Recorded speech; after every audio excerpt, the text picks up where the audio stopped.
اللہ اس گناہ کو نہیں بخشے گا کہ کسی کو اس کا شریک بنایا جائے، اور اس کے سوا اور گناہ جس کو چاہے گا بخش دے گا،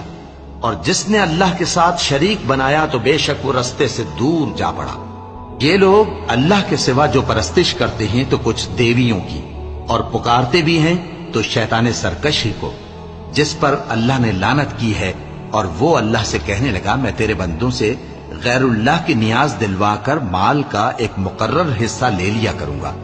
اور ان کو گمراہ کرتا اور انہیں امیدیں دلاتا رہوں گا، اور یہ سکھاتا رہوں گا کہ جانوروں کے کان چیرتے رہیں، اور انہیں سمجھاتا رہوں گا، تو وہ اللہ کی بنائی ہوئی صورتوں کو بگاڑتے رہیں گے۔